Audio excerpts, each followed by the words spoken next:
prezados colegas e profissionais do sistema CREA-CONFEA.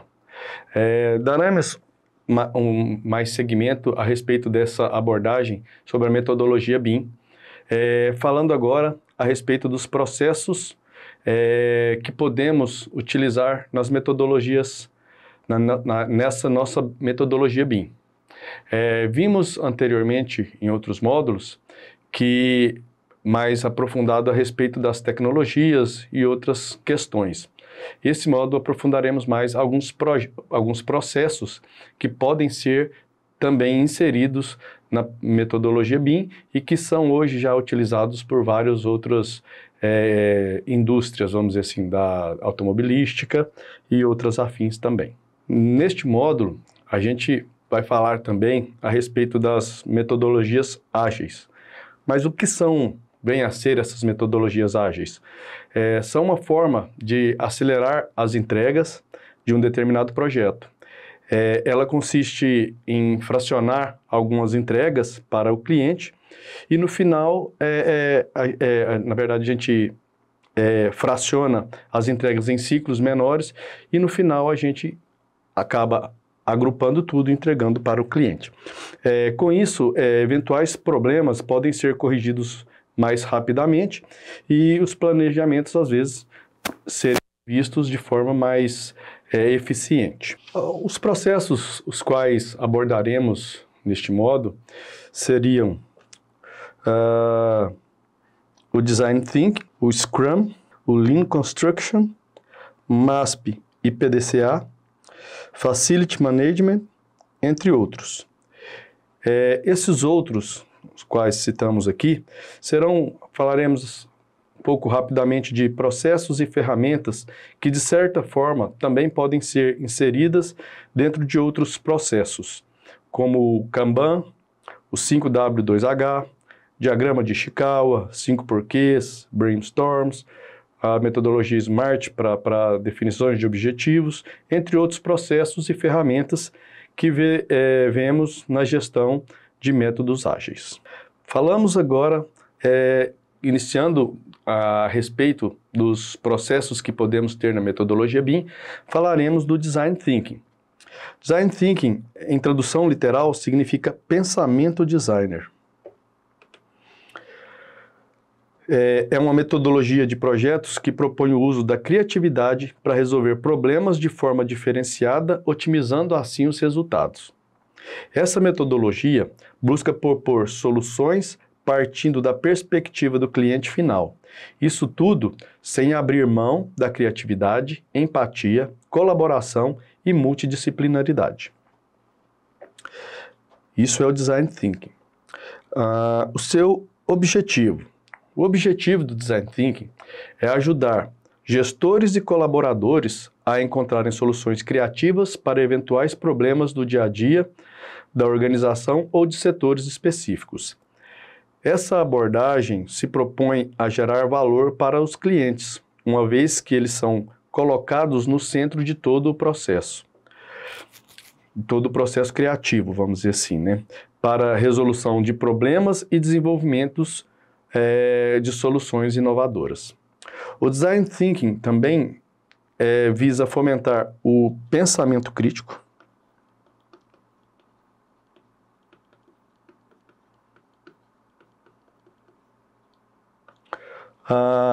o compartilhamento de ideias,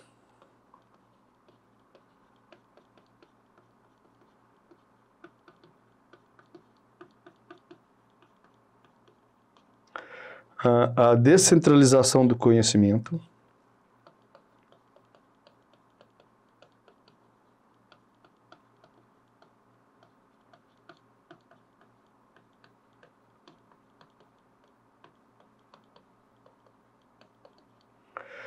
a criatividade,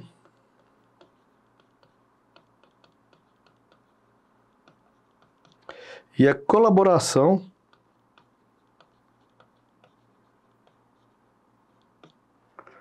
entre profissionais que atuam em áreas diferentes dentro da organização.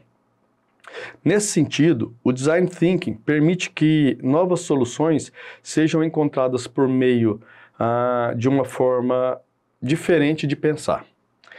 Tendemos a resolver novos desafios com recursos que já existem, mas nem sempre isso é efetivo. Por isso, esse é o objetivo do Design Thinking, mudar a forma como os problemas são resolvidos e, assim, inovar. E suas aplicações? O Design Thinking ele pode ser usado em qualquer empresa e em todas as áreas. O importante é que as pessoas estejam no foco das ações. É um método que se preocupa em reunir diferentes ideias e pontos de vista. Basicamente, criam-se condições que favoreçam a geração de insights valiosos. Esse método pode ser usado, por exemplo, no desenvolvimento de novos produtos e serviços, na inovação de processos internos da empresa e na experiência dos clientes também com a marca.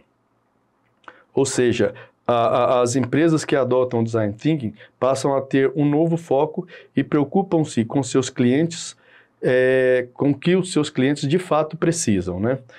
Considerando seus respectivos contextos culturais e sociais antes de traçar alguma nova solução. A venda e o lucro estão em segundo plano e são consequências da empatia, o pilar do Design Thinking.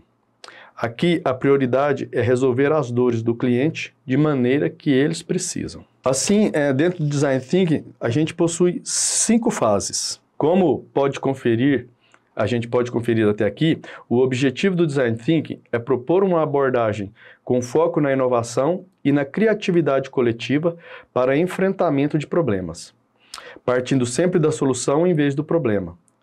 O Design Thinking busca colocar o cliente no centro de todo o processo criativo.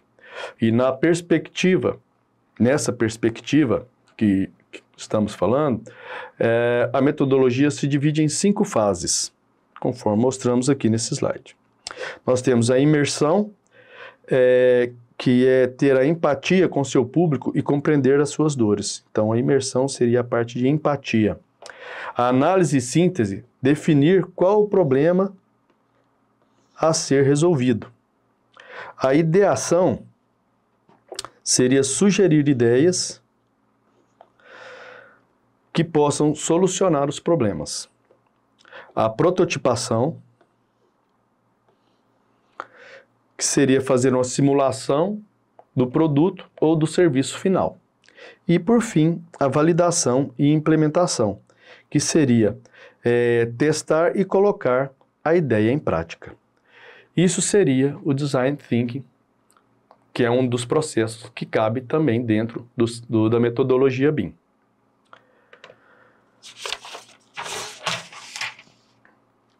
Outro processo que também é bem conhecido e que pode ser inserido dentro da metodologia BIM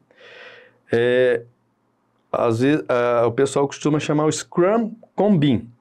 É uma forma de organizar as equipes de projeto. É uma abordagem de gerenciamento de projetos que combina com os princípios do Scrum. É uma metodologia ágil de desenvolvimento de software com o BIM, que é uma metodologia de modelagem e gerenciamento de informações para projetos de construção. Essa abordagem permite uma maior colaboração entre as equipes de projeto, maior transparência e agilidade na execução do projeto. A metodologia é conhecida como ágil, às vezes também chamada somente de Scrum. Isso é o Scrum. O seu processo. Vamos imaginar que a gente tem como é que é feito o processo, né? Vamos imaginar que a gente tem uma lista de coisas para fazer. Uma pessoa e outra pessoa tem outra lista de coisas para fazer. E assim, várias outras pessoas dentro da empresa têm muito trabalho, vamos dizer assim, a ser feito. Como a gente vai organizar tudo isso? No Scrum, primeiro se separa uma equipe em 3 papéis, como nas imagens aqui que podemos ver. Nós temos o Product Owner, temos o Scrum Master e temos a equipe de execução. Depois que a gente levanta a lista das pendências de toda a equipe. Essa lista de pendências chama-se backlog. É o Product Owner que mantém essa lista aqui atualizada, com base nas necessidades de clientes e outras pessoas interessadas também no projeto. É ele quem prioriza todas essas pendências que a equipe vai executar. Ele quem prioriza todas essas pendências que a equipe vai executar. Os serviços em ciclos de 1 a 4 semanas. Então, de 1 a 4 semanas que vai durar esse processo, que é chamado de sprint. Por isso que é o time de sprints. Basicamente, a equipe vai puxar do backlog, ela vai puxar aqui do backlog, né, para o sprint, as tarefas mais importantes para executar no ciclo de sprint. Todos os dias,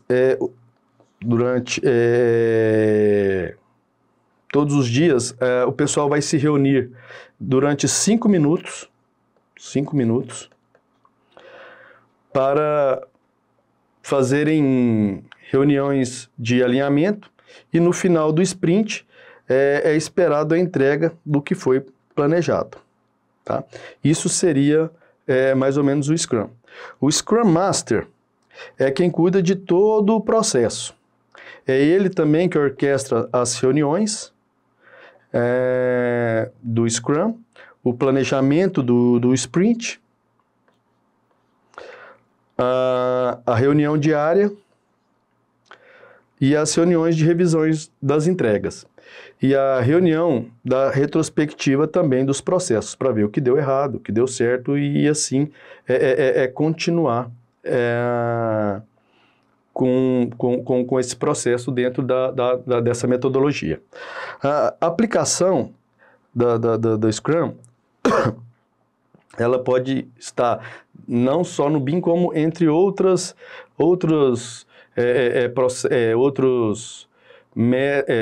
vamos dizer assim, organizações, não só de construção, como também em outros tipos diferentes de serviços diferentes que possam ser fornecidos. O Scrum é um processo bacana, tanto para gerenciamento de projetos complexos, como também outros processos nem tão complexos assim. Falamos agora da metodologia MASP. MASP é Metodologia de Análise e Soluções de Problemas, mais conhecida como MASP. É um método para realização de análises e proposições de soluções para falhas e não conformidades detectadas nos processos de trabalho, na produção, nos serviços oferecidos e na rotina administrativa de uma empresa. Esse método ele auxilia na identificação das causas para ocorrências detectadas, facilitando, assim, o planejamento estratégico de ações preventivas e evitando, ou ao menos reduzindo, problemas que poderiam se repetir sem serem notados. Os processos. O MASP ele possui normalmente 8 etapas principais.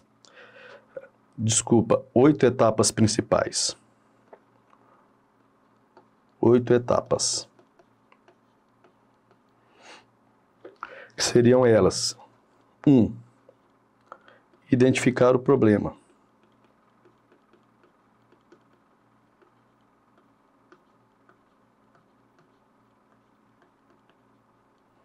A primeira etapa consiste em levantar os problemas que aparecem na rotina da empresa. Mas atenção, nem sempre essa tarefa é tão simples. Tá?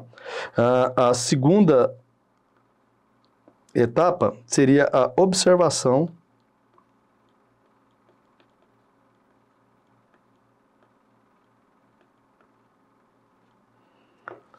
dos problemas.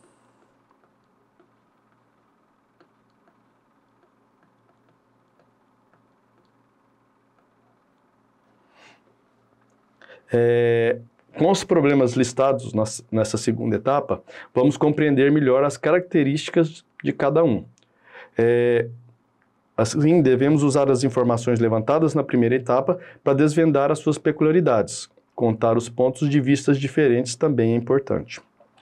A terceira etapa seria a análise de causas.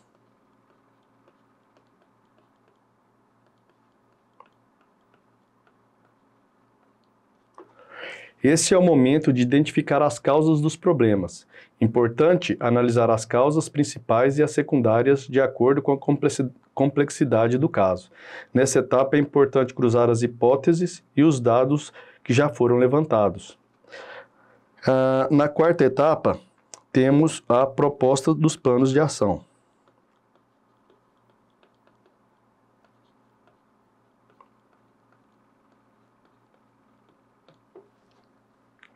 Com os problemas e causas em mãos, devemos elaborar um plano estratégico com propostas de ação para eliminar esses desafios. Devemos definir prazos, responsabilidades e o caminho a ser seguido para cada solução. Em quinto, seria já a execução. Essa etapa deve-se executar as ações do planejamento, lembrando que os participantes devem ter sido comunicados com clareza sobre as suas responsabilidades e atribuições, além de terem sido capacitados para a tarefa. O 6 seria a verificação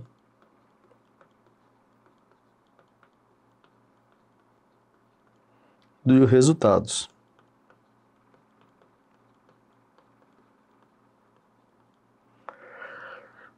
Essa etapa ela consiste em verificar as ações executadas para atingir certo padrão, uma espécie de controle de qualidade desse método MASP. Compare os resultados obtidos com os objetivos definidos no plano de ação. Tá? Deveremos nessa etapa. 7. Padronização e procedimentos. Padronização.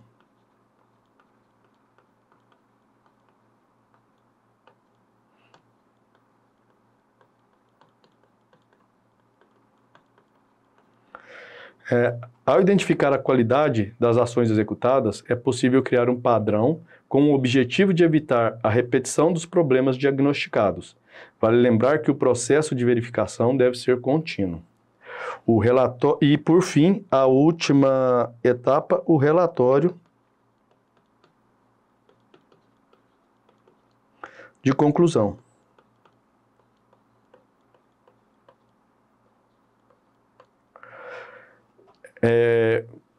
É importante fazer um relatório com um balanço das ações implementadas e a documentação de todo o que foi apreendido, aproveitando os pontos positivos e negativos para assim melhorar os futuros planos de ações a serem tomadas. A aplicação do MASP. Essa metodologia ela serve para prevenir e corrigir falhas nos processos de atividade do negócio, aprimorando a tomada de decisões. Entre os diferentes objetivos do MASP, a qualidade, né, a gente tem de tratar as não conformidades, avaliando apontamentos que não estejam de acordo com parâmetros previamente definidos e sejam eles legais ou estratégicos. Essa metodologia também ajuda a mitigar desvios que possam impactar a qualidade dos produtos e serviços que chegam até o cliente. E também elimina os problemas pela raiz por meio de ações preventivas e corretivas. Se temos aqui também alguns, poderia estar nesse slide, alguns benefícios.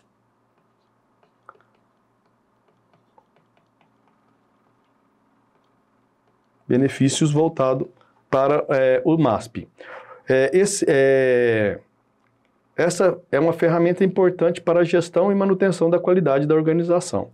Entre os principais benefícios que vamos citar, a gente tem a mitigação de falhas que comprometem a produtividade do negócio, conforme já falamos anteriormente, a conformidade nos processos organizacionais, uma maior efetividade na tomada de decisão, uma redução de desperdícios, uso e acerto de recursos e informações mais precisas para executar atividades com clareza. Pois passamos por todas essas 8 etapas, a gente vê que é muito bem descritivo e muito bem estudada, é uma maneira legal de se implementar esse processo e de encontrar e corrigir erros nos nossos processos.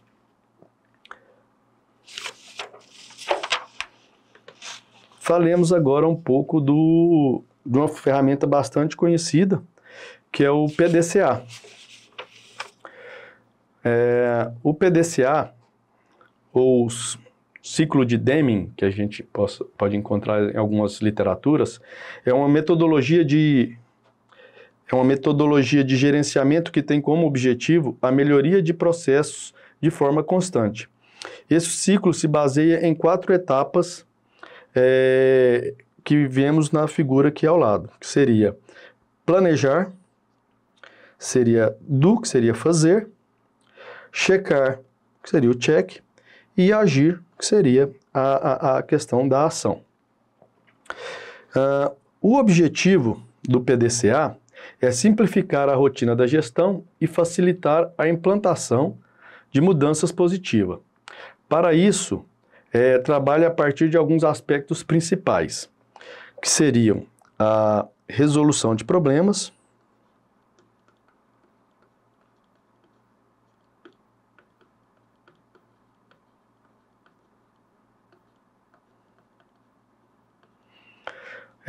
nessa parte desse ciclo, ele pode ser aplicado para solucionar qualquer tipo de problema da empresa, não apenas nas empresas, mas até em contextos pessoais também. Tomadas de decisão.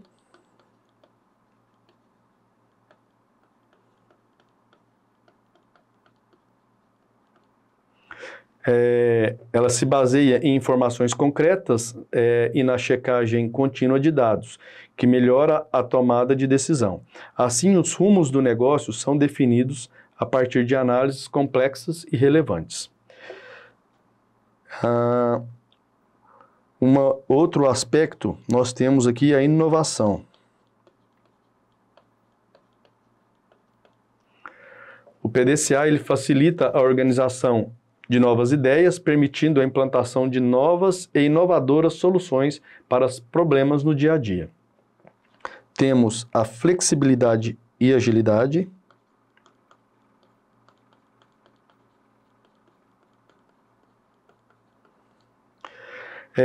Nesse ponto, as empresas conseguem se adaptar mais rapidamente às constantes mudanças do mercado, desenvolvendo um perfil mais flexível e dinâmico.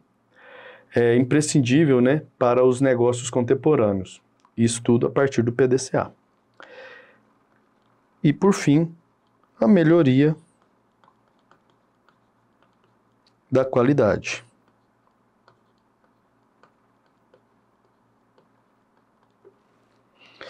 Ela está diretamente relacionada à gestão da qualidade, promovendo melhoria contínua em todos os processos da organização. O método PDCA, ele pode ser utilizado em qualquer processo, para que a empresa esteja sempre em um ciclo de melhoria contínua para implantar padrões e ganhos em eficiência. Quanto mais repetições forem feitas, maior será o ganho em qualidade e melhor será a entrega ao cliente, ampliando a vantagem competitiva. É possível utilizar o PDCA para gerenciamento de rotina, padronizando os processos do dia a dia da empresa e definindo um nivelamento de qualidade para as atividades, como também gerenciamento para melhoria, que estabelece esse nível de qualidade, mas visa sempre também uma nova adaptação às instabilidades externas, encontrando formas de se diferenciar e destacar no mercado. Vimos aqui que o PDCA é bem semelhante ao MASP, mas qual é, vamos dizer assim, a gente pode perguntar qual a diferença que há entre os MASP e o PDCA. Os dois métodos são intimamente relacionados e interligados à gestão da qualidade da organização.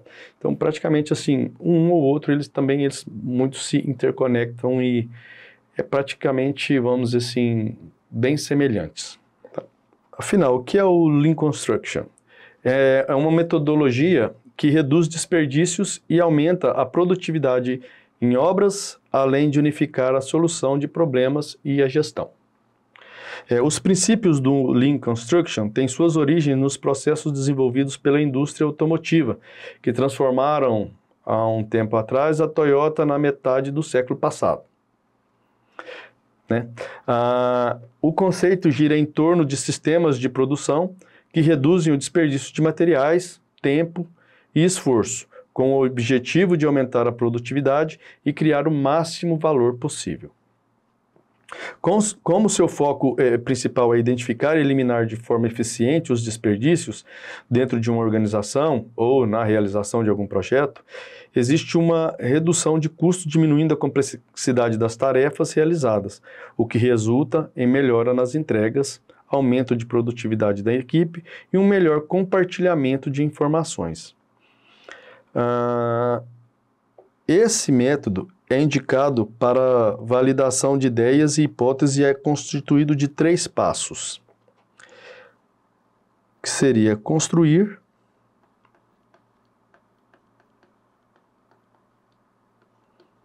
medir e aprender. Na construção, a metodologia enxuta, o Lean Construction, aparece em uma alteração no passo tradicional de uma obra, no lugar do modelo que divide as áreas de projeto, licitação e construção. A metodologia vê a edificação como uma só, bem como isso se liga ao BIM. Essa é apenas uma visão com capacidade desse método incrível que também pode ser utilizado junto ao BIM.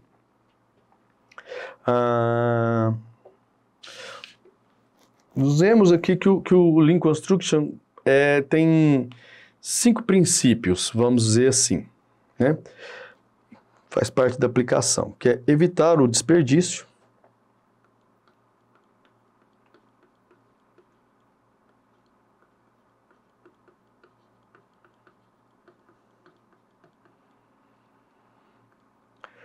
ele remove etapas do fluxo de produção que não agregam valor, tornando o processo mais simples.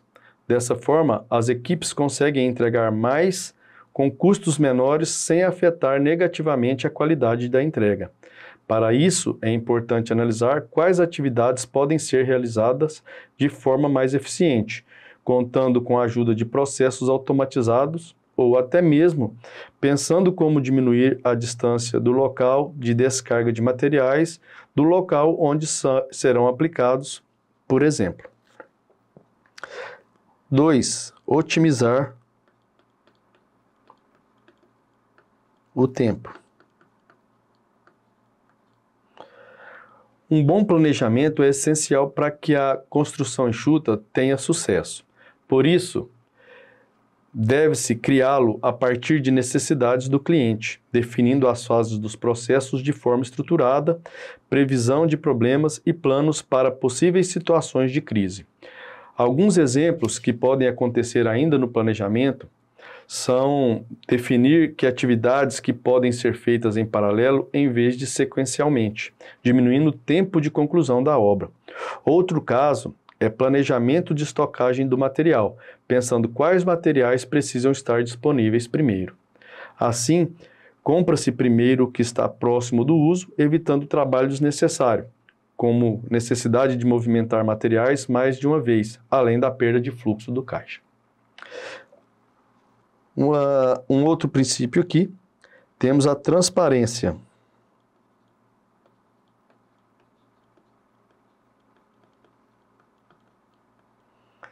Que é simplificar a comunicação entre os processos e pessoas, reduzir ruídos no entendimento e, consequentemente, falhas. Devemos buscar formas de manter a equipe alinhada e sem obstáculos físicos e visuais no canteiro de obras e que facilite a comunicação entre as partes. Assim, as diferentes áreas conseguem compartilhar ideias e alinhar os objetivos. Um quarto Quarto princípio seria padronização, padronizar processos e fluxos de trabalho. Cada projeto tem a sua especificidade, diferente prazo de conclusão, disponibilidade de mão de obra e maquinário e limitações de local. Por isso, a gente sabe que é importante evitar algumas incertezas. Ainda assim, existe a possibilidade de criar processos construtivos, padronizados e reduzir a necessidade de gerenciamento em loco. Algumas formas de padronização incluem definir processos específicos de compra de materiais, remanejamento de equipes quando necessário e também o uso de sistemas únicos para instalações elétricas e hidráulicas, por exemplo. Buscar parcerias que sigam a mesma metodologia e realizar treinamentos dos colaboradores com as informações necessárias também são fatores importantes dentro do Lean Construction. E um último princípio aqui seria agregar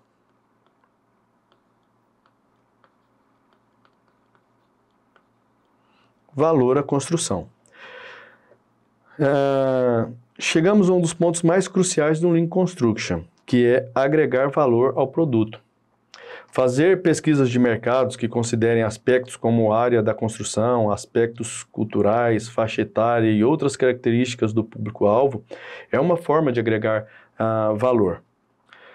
Com a soma de todos os benefícios gerados pelo uso do método da construção enxuta e honestidade sobre o resultado possível, pode-se superar as expectativas do cliente, criando um produto que se encaixa da melhor forma nas necessidades e exigências do cliente. A gente sempre sai ganhando, pois além de reduzir os custos na execução da obra, ainda teremos a confiança do cliente. Essa tecnologia do Lean Construction é uma grande aliada na aplicação da metodologia Lean, vamos dizer assim, né? De enxuta, metodologia enxuta. Alguns softwares, por exemplo, podem colaborar para o armazenamento de informações em tempo real do andamento do canteiro de obras, facilitando a gestão de recursos, prazos e falhas a serem corrigidas. Por meio dessa tecnologia, também pode-se acessar formas de medições mais eficientes, automação de tarefas e elaboração de relatórios. Mas, enfim, assim, se a gente olhar qual a diferença entre Lean Construction e a construção enxuta e a tradicional. Para evitar que projetos continuem ficando acima do orçamento e sendo entregues com atraso, o setor da construção civil precisava, de certa forma, aprimorar a gestão da obra e trabalhar de modo mais eficiente, e é exatamente isso que acontece que a construção enxuta tem a oferecer. Enquanto a construção tradicional resolve-se os problemas quando eles surgem durante a obra, né, gerando a sensação de estar sempre resolvendo problemas, no método enxuto, o foco está em uma estratégia mais bem planejada, vamos dizer assim, já prevendo possíveis problemas que possam surgir, conseguindo assim evitar que eles aconteçam. Uma outra ferramenta de processos que podemos abordar aqui também seria o Facility Management, que trata de um conjunto de operações diárias que garantem a infraestrutura física e os recursos humanos de uma empresa ou obra. A gestão de facilities é realmente uma atividade ampla que une vários setores e que tem como função assegurar a funcionalidade operacional do negócio ou a edificação. O ciclo de vida de qualquer obra no setor de arquitetura, engenharia e construção se desenvolve de acordo com a sequência ordenada de fases. Primeiro a gente tem a fase de projeto, depois temos a fase de construção, depois temos a parte de gerenciamento ou manutenção,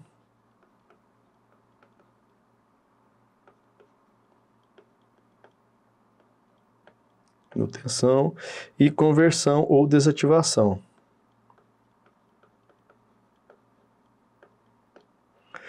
O Facility Management, ou em algumas literaturas a gente encontra também com a sua abreviação, FM, começa quando termina a fase de construção e inclui todas as atividades necessárias para manter ao longo do tempo um nível de eficiência adequado para atender às funções para os quais o edifício foi projetado. Então, a partir da fase de construção, ou seja, na parte de gerenciamento e manutenção, para frente até a conversão ou desativação ou demolição, vamos dizer assim, uma nova reestruturação para um empreendimento, que se inicia, vamos dizer assim, a parte de Facilities Management. Olhando a questão dos processos, essa atividade trata da gestão, manutenção e do funcionamento de todos os equipamentos e espaços de uma empresa. É um serviço integral que abrange diversas áreas como limpeza, segurança, manutenção, recursos humanos, TI e assim por diante. As tarefas da Facility Management são realizadas por uma equipe dedicada ou podem ser desempenhadas por uma empresa terceirizada. Uma das principais funções é garantir tal funcionalidade dos equipamentos e espaços da empresa. Para isso, a equipe realiza a manutenção preventiva e corretiva dos equipamentos, além de monitorar o uso dos mesmos. Outra função importante é garantir a segurança do local. Assim, a equipe de Facilities implementa medidas de segurança como controle de acesso, vigilância e instalação de equipamentos de segurança. Além disso, também é responsável pela limpeza dos ambientes da empresa. A limpeza ela deve ser realizada diariamente pelos profissionais dedicados à função e passa por todos os ambientes da empresa, desde banheiros até as salas de reunião. O FM, os Facilities Management, também desempenha um papel importante no gerenciamento dos recursos humanos da empresa. A equipe deve garantir que os colaboradores tenham acesso às informações necessárias para exercerem suas funções com eficiência. Cabe ao gestor de facilities se responsabilizar pelo treinamento dos colaboradores em relação às normas internas e políticas de governança da empresa. E por fim, é função também do Facilities Management cuidar da parte tecnológica da empresa. A equipe deve realizar o gerenciamento e monitoramento dos sistemas tecnológicos, que, como falamos, serve também para manter a cultura organizacional e alinhar a comunicação e demandas. Além disso, a equipe também presta assistência aos colaboradores no uso de equipamentos, softwares e demais ferramentas. Na prática, o FM contribui para que todos os equipamentos e espaços estejam sempre bem cuidados e funcionando corretamente, além de garantir a segurança do local e também auxiliar no treinamento dos colaboradores na prestação de serviços de assistência técnica quando fizer necessário. Quanto à questão das aplicações dos sistemas de facilities, um dos aspectos mais representativos do BIM, do Facilities no BIM, é a sua natureza colaborativa, né? Que visa envolver todas as partes interessadas desde o início do processo. Essa ferramenta é justamente uma das potencialidades também do BIM que pode ser explorada. Nos processos BIM, de fato, ao contrário da abordagem tradicional, os atores responsáveis pelo Facilities Management colaboram com a equipe de projeto e contribuem também para o planejamento dos ativos, fornecendo informações úteis sobre a escolha dos materiais, organização do espaço, tipo de equipamento a instalar, tipo de informação necessária para a manutenção e assim por diante. Tudo isso se traduz em uma redução significativa nos tempos de custo e gerenciamento de obra. Então, o ideal é a gente sempre optar por um software também de gestão de manutenção, que permite, de certa forma, gerenciar tarefas de manutenção onde quer que esteja e sem instalar nenhum software, aproveitando as vantagens da metodologia do BIM. Graças à integração com o BIM, com sistemas dedicados ao gerenciamento da manutenção, de fato, um BIM Facility Management Software possibilita interagir diretamente com o gêmeo, vamos dizer assim, digital do edifício, enriquecido com todas as informações necessárias, bem como realizar planos de manutenção mais adequados. Outra grande potencialidade do BIM para o Facility Management é a possibilidade de integrar modelos BIM com sistemas inteligentes. Dessa forma, o Facility Manager pode monitorar o desempenho e o consumo do edifício ao longo de sua vida útil e avaliar soluções alternativas mais sustentáveis. No cenário internacional, o Facility Management é associado ao BIM 7D, ou seja, a dimensão dedicada a gerenciamento e manutenção da obra. Essa dimensão, que seria a 7D, ela desempenha um papel essencial para o Facility Management, os quais conseguem identificar mais facilmente as características físicas e funcionais da obra graças às informações contidas no modelo BIM. Além disso, a integração entre BIM e Facility Management permite a gente aprimorar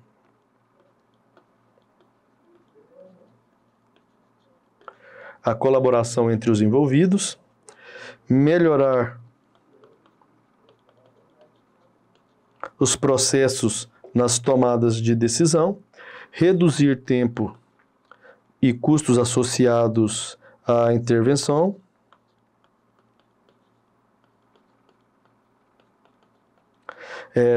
tornar a manutenção mais eficiente,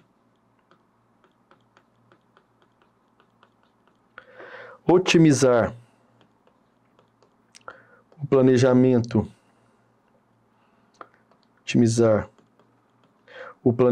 dos espaços, reduzir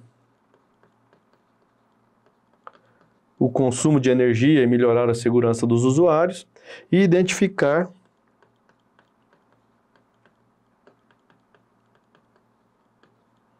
possíveis criticidades, vamos dizer assim.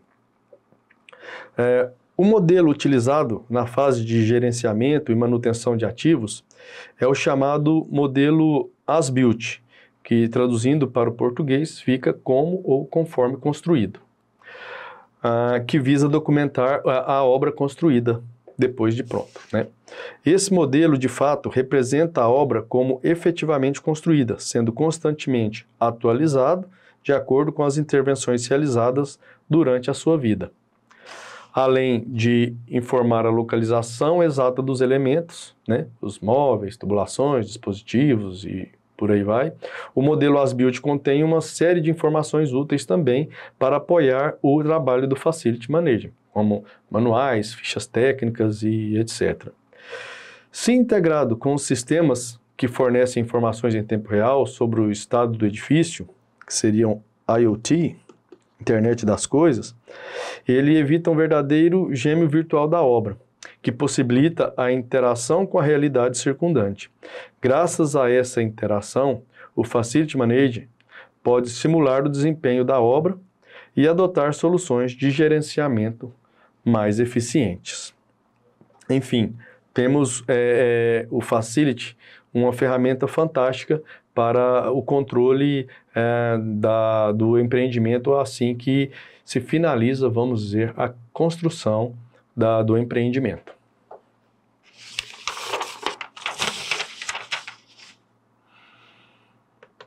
E por fim, concluímos mais este módulo quanto que foi mostrado dessas ferramentas de processos que são podem ser complementares ao processo, à metodologia BIM e que ajudam consideravelmente na resolução ou identificação de vários problemas que podemos ter dentro da nossa organização. Pois a gente pode ver que um processo bem definido dentro da nossa organização é muito importante para o desenvolvimento e o trabalho com a metodologia BIM.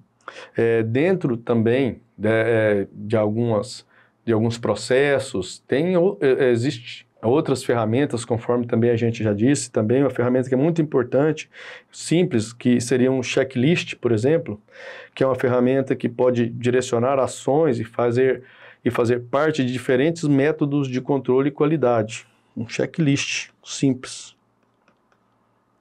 Simples que eu digo na questão de implementação, pois já contém detalhes todas as etapas de um projeto ou planejamento. Temos uma outra ferramenta, que seria a 5S, que foi desenvolvida no Japão, que é baseada em 5 pilares também, e que pode ser um parâmetro para a metodologia MASP, que a gente falou lá atrás, que seria os 5 S's. O senso de utilização, o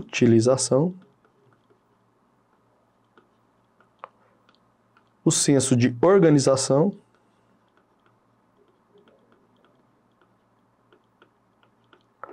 o senso de limpeza, o senso de padronização,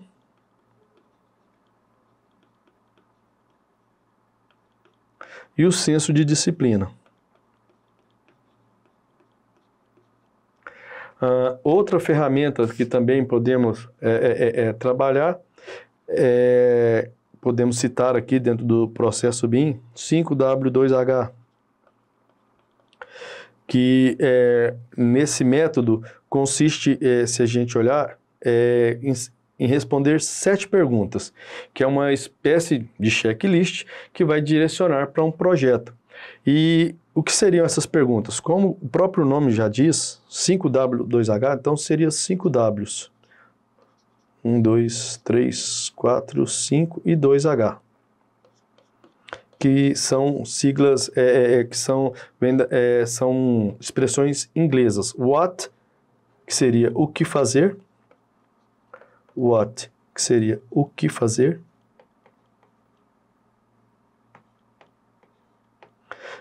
A segunda seria o why, que seria o porquê fazer. A terceira seria o where, onde fazer. A quarta seria o when, quando fazer. A quinta seria who, quem vai fazer. Partindo para os Hs, seria o how, como fazer. E o último H seria o how much,